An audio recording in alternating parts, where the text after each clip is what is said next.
दोस्तों पिक्चर में जो आप लोगों को लड़की दिख रही है इनका नाम है अनुपमा अंजलि। इनके बराबर में इनके फादर साहब खड़े हैं जो कि ऑलरेडी आईपीएस ऑफिसर हैं। इनके दादाजी जो थे वो भी एक सिविल सर्वेंट थे और ये रिसेंटली अभी आईएएस ऑफिसर बनी है। जब इनके बारे में पढ़ रहा था तो काफ़ी कई सारी चीज़ें ऐसी लगी मुझे जानने वाली, जो मुझे लगा कि आप लोगों के साथ में शेयर करनी चाहिए और आप लोगों को वो बातें जरूर फायदा पहुंचाएंगी।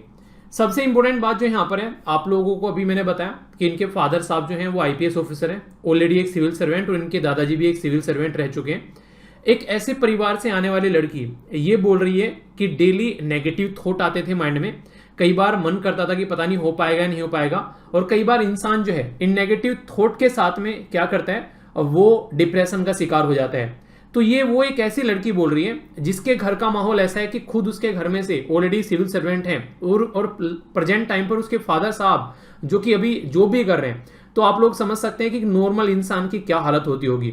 तो सबसे इंपॉर्टेंट जो बात है यार यहाँ पे, अगर आप लोग रियलिटी में यूपीएससी की प्रिपरेशन करना चाहते हो और उसको कंटिन्यू लेकर चलना चाहते हो एक सही डायरेक्शन में, तो सबसे जो इंपॉर्टेंट चीज है वो है आप लोगों का मानसिक और शारीरिक संतुलन। यानी कि अगर आप लोग अपने मन को शांत रख पाओगे और अपने शरीर को फिट रख पाओगे तो ये सबसे बेसिक रिक्वायरमेंट है जो कि आप लोग आगे लेकर चल पाओगे। जब पहला अटेम्प्ट इनके द्वारा दिया गया तो उसमें ये क्लियर नहीं हुई, और दूसरे अटेम्प्ट के लिए जब इनके द्वारा तैयारी की गई तो सबसे पहला जो फोकस रहा वो था कि अपना जो बॉडी का एक तरीके से माइंड के साथ में एक बैलेंस होना चाहिए, और वही सबसे ज्यादा जरूरी है। क्योंकि जब एक इंसान बैठकर 8-8, 10-10, 12-12 घंटे पढ़ता है तो यार ये ना रिक्वायरमेंट हो जाती है। अगर ये काम नहीं करोगे तो फिर उन्हें कहते हैं कि ब्रेक डाउन हो जाओगे जरा जरा सी देर में, और आप लोगों को भी दिखेगा यार पता नहीं क्या हो चल रहा है जिंदगी में। आप लोग एक कंटिन्यूटी में अपनी पढ़ाई कर ही नहीं पाओगे। तो जरूरी है, अगर आप लोग रियलिटी में पॉजिटिव रहना चाहते हैं तो आप लोगों को अपने आप को संभालना आना चाहिए। आप लोगों के माइंड में नेगेटिव थॉट आते हैं, हर एक इंसान के माइंड में आते हैं यार। टॉपर का इंटरव्यू आप लोग पढ़ोगे ना, अगर किसी भी टॉपर का इंटरव्यू उठा के देखोगे, जैसे कि आप लोग काफी अच्छे से जानते होंगे टीना डाबी को, तो एक बार उनका इंटरव्यू सुना था तो उसमें उनके द्वारा बड़ी आराम से एक बात बोलेगी कि हर दिन ऐसा लगता था कि नहीं हो पाएगा, और वो लड़की जो है फर्स्ट रैंक लिए बैठी है। तो यार चाहे कोई फर्स्ट रैंक हो चाहे कोई लास्ट रैंकर हो, हर एक इंसान के माइंड में ये थॉट आता ही आता है कि पता नहीं यार हो पाएगा या नहीं हो पाएगा। उसी थॉट को समझाना है, उसी थॉट को दबाना है कि नहीं भाई साहब होगा और हम इस काम को करने के कैपेबल हैं। अपने ऊपर जो इंसान डाउट करता है ना, अपने ऊपर जो क्वेश्चन मार्क लगाता है, सबसे ज्यादा खतरनाक चीज वो होती है। अगर दूसरा कोई आप लोगों के ऊपर क्वेश्चन मार्क लगा रहा है चलेगा, कोई दिक्कत नहीं है, पर लेकिन जब आप लोग खुद अपनी कैपेबिलिटी के ऊपर क्वेश्चन मार्क लगाना स्टार्ट कर दे तो वहां से फिर कहानी खराब होना स्टार्ट होती है, और वहां से इंसान जो है अपनी इफिशिएंसी जो है वो डिक्रीज करना स्टार्ट कर देते हैं। तो आप लोगों को ये चीज ध्यान में रखनी है कि डेली अपने आप को संभाल कर रखना है, और जब डेली आप लोग अपने आप को संभालोगे तो आप लोग एक सही पैटर्न में आगे चल पाओगे। और कई सारे लोग ऐसे होते हैं जैसे मैकेनिकल इंजीनियर से आते हैं निकल के, या फिर कोई और बैकग्राउंड से निकल कर आते हैं कि यार कि इंजीनियर ही ये काम करते होंगे, हम तो ह्यूमैनिटी वाले सब्जेक्ट के साथ में हैं, या फिर आईआईटी वाले ही यहाँ पर सिलेक्शन होता होगा, हम तो यहाँ पर सिलेक्शन नहीं ले पाएंगे यार, वो तो टॉपर होते हैं। ऐसा कुछ नहीं है यार। यूपीएससी का रिजल्ट उठा के देखोगे ना, आप लोगों को इतने हम्बल बैकग्राउंड से निकले हुए लोग मिलेंगे कि आप लोग खुद भी सोचकर हैरान हो जाओगे यार इनसे तो बहुत अच्छी है हमारी कंडीशन। यूपीएससी में जो खेल है ना वो बस खेल है आप लोगों की मेहनत का।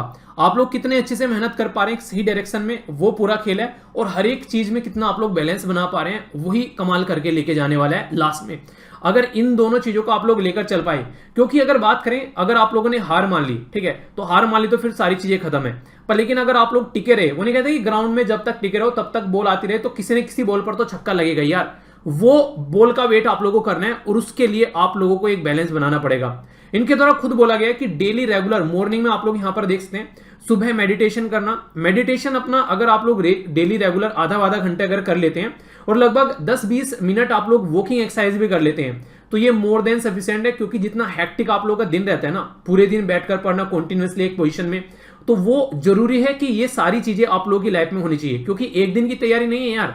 अगर ये आप लोग बैलेंस नहीं बना पा रहे हैं तो आप लोग ब्रेक डाउन हो जाओगे बीच में और उसको कंटिन्यू नहीं कर पाओगे।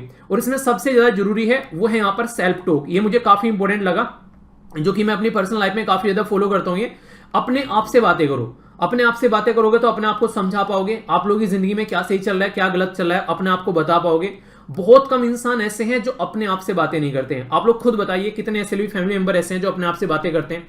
मैं आप लोगों को जब भी द हिंदू डिस्कशन करता हूं उसमें ये सारी बातें बताता हूं, इवन यहां तक भी बोलता हूं कि पूरा वीडियो सुनने के बाद में एक बार बैठ कर उसको रिकॉल करना, अपने आप से बैठकर सोचना उसके बारे में।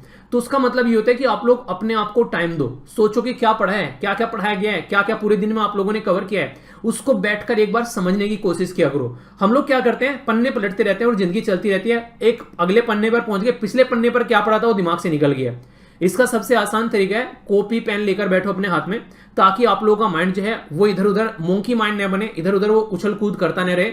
आप लोगों का माइंड तभी स्टेबल रहेगा अगर आप लोग प्रॉपर वे में कॉपी और पेन लेकर बैठोगे जब पढ़ाई करो, और आप लोग चीजों को लिखना स्टार्ट कर दो। ये आदतें बनाओ अपनी यार, ये छोटी छोटी चीजें हैं, आप लोग इनको अगर लाइफ में लाना स्टार्ट कर दोगे तभी जाकर आप लोग यहाँ पर ये जो 10-10, 12-12 घंटे अगर पढ़ाई करनी है ना स्टार्टिंग के जोन में जब इंसान लगता है तो इतना करना पड़ता है। 10 घंटे तो 8 से 10 घंटे तो आप लोग निकालना ही पड़ेगा आराम से, एक प्रॉपर पढ़ाई बोलते हैं जिसको, तो इतना तो आप लोगों को देना पड़ेगा। वो तभी होगा जब आप लोग फिजिकली और मेंटली अपने आप को बैलेंस कर पाते हैं, वरना ऐसा हो ही नहीं पाएगा यार। अगर आप लोग अपने आप को बैलेंस ही नहीं कर पा रहे, ऐसा आप लोग कर ही नहीं कर पाओगे कभी।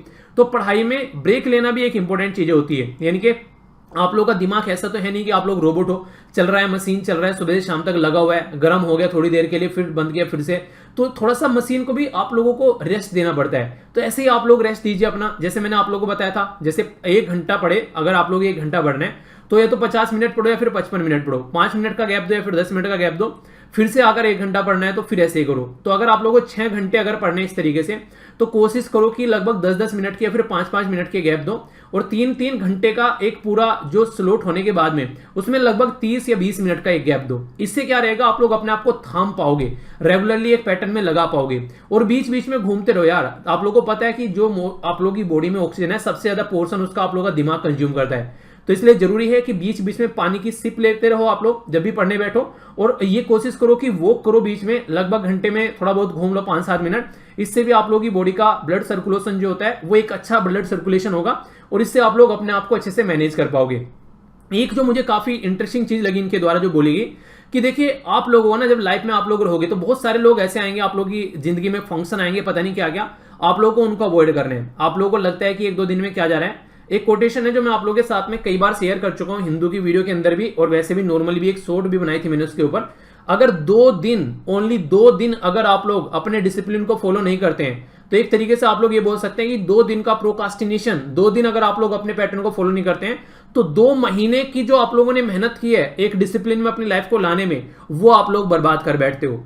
तो ये आप लोगों को देखना पड़ेगा। फंक्शन में नहीं जाने में ये नहीं बोल रहा हूं कि आप लोग खेलना नहीं है, डांस नहीं करना है, अपनी किताबें नहीं पढ़नी है, कुछ आप लोगों को जो अपने शौक है वो आप लोग जरूर रखिए, हॉबी है वो आप लोग की, वो तो काम आएगी आगे इंटरव्यू में बताने के काम आएगी, तो उसको तो और अच्छे से तैयार कीजिए। टेबल टेनिस खेल सकते हैं तो वो देखिए आप लोग यहाँ पर, या फिर जो भी आप लोगों को लगता है थोड़े बहुत टाइम के लिए अपने आप को रिफ्रेश करने के लिए डांस कर सकते हैं। जैसे मुझे एक्सरसाइज करना अच्छा लगता है तो एक्सरसाइज की जा सकती है। तो अपनी अपनी इंटरेस्ट के हिसाब से आप लोग अपनी अपनी चीजें ये सारे डिसाइड कर सकते हैं। तो ये काफी आसान रहेगी जर्नी अगर एक इसको बैलेंस वे में आप लोग लेकर चलोगे। तो अगर बैलेंस वे में लेकर नहीं चलोगे तो ये एक बर्डन बन जाएगी आप लोगों के ऊपर। तो इससे पहले ये बर्डन बने आप लोगों को करके निकल जाना है काम, और ये जरूर ध्यान रखिएगा कि अपने आप को डिस्ट्रैक्ट होने से बचाना है। जो ये यूट्यूब पर बैठकर शॉर्ट्स या फिर इंस्टाग्राम की रील चलाते रहना, ये सारे तो जिंदगी में अगर पार्ट है ना, आप लोग कभी भी फोकस कर ही नहीं पाओगे यार। यूट्यूब पर टाइम देना है 2-2.5 घंटे 3 घंटे जितना भी देना है उसको फिक्स रखो, और वही चीजें खोलो। कोई और सजेशन में आ रहा है बिल्कुल नहीं खोलना है, ठीक है। तो इस तरीके से आप लोग अपना टाइम को मैनेज करना पड़ेगा, और यही आप लोग अगर 1 साल तक करके ले जाते हो यार, सुनहरी जिंदगी बन जाएगी भाई साहब। आप लोग हमेशा अपने आप को एक ऐसी जोन में पाओगे कि लोग आप लोगों को अप्रिशिएट करते हुए नजर आओगे। पर एक बार उस काम को करो तो सही, फिर आप लोग अपने हिसाब से अपनी जिंदगी जी पाओगे। तो आई होप कि आप लोगों के माइंड में कुछ क्लैरिटी आई होगी, और बाकी जो भी आप लोगों के दिमाग में है नीचे कमेंट बॉक्स में आप लोग बता सकते हैं। टेलीग्राम पर जुड़े रहिए, सारी पीडीएफ यहां पर मिल जाती है। नेक्स्ट वीडियो में मिलता हूं, तब तक के लिए जय हिंद और all the best to all of you.